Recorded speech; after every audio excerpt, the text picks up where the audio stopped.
In your virtual lab, you will examine a reaction that exists between two different cobalt species.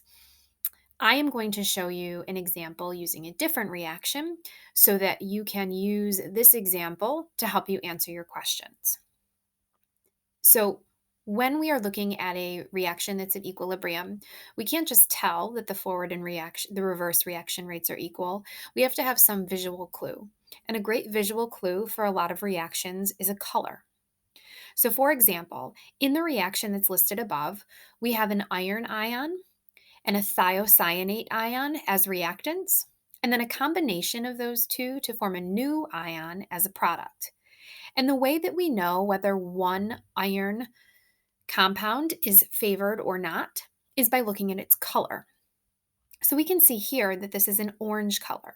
Well, if when the iron plus 3 ion is favored, it's pale yellow, and when the iron thiocyanate ion is favored, it's red, when it's at equilibrium, it will be an orange color, somewhere in between. And so this is our starting point. And what we can do is we can induce stressors into the system, and those stressors will allow us to see a shift in equilibrium based on the color change that occurs for the solution. So let's take a look at this first example here, potassium thiocyanate. Well, potassium thiocyanate is an ionic compound that is soluble in water, and when it dissolves in water, it will separate into potassium ions. So, in other words, you're going to have K plus ions, and then you're going to have thiocyanate ions in solution. And this thiocyanate ion is what's in common with our reaction.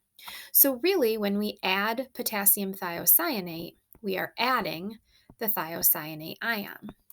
And we can make a prediction here because we know that when you add something, the reaction will shift away from it. So if we add the potassium thiocyanate, or just the thiocyanate ion that will actually affect the reaction, it will cause the reaction to shift to the right. It will shift away from that ion. And when it shifts right, it's going to produce more of this ion over on the product side, which is red in color.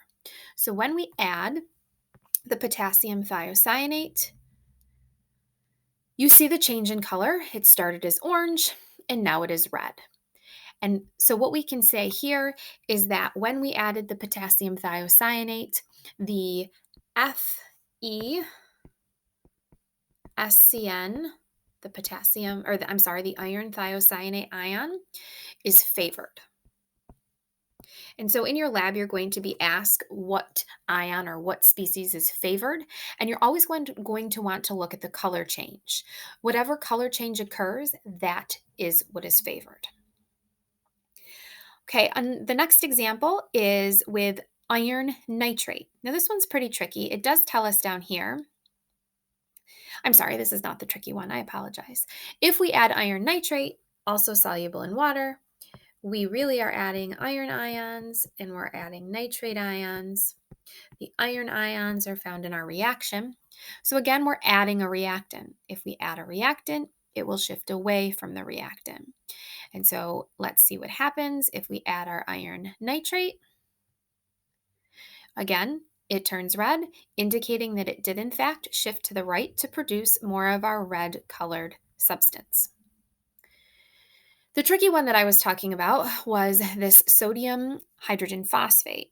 The reason this is tricky is because you don't see sodium or hydrogen phosphate anywhere in this reaction, which is why it tells us here that the hydrogen phosphate ion forms a complex with the iron plus 3 ion.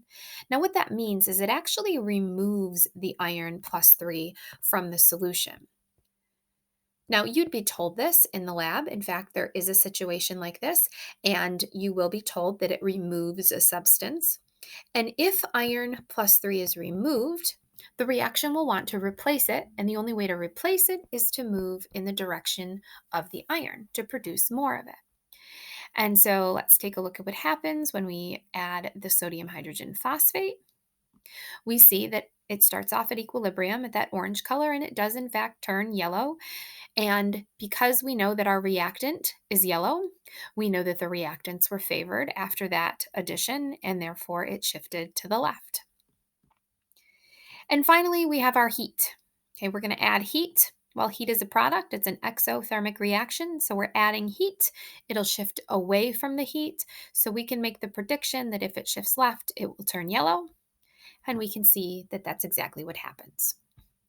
So in the lab, you will do basically the same thing. You will see pictures that will show you the colors before and after the stress is induced, and then you will be asked questions that will require you to use those color changes to deduce the answer.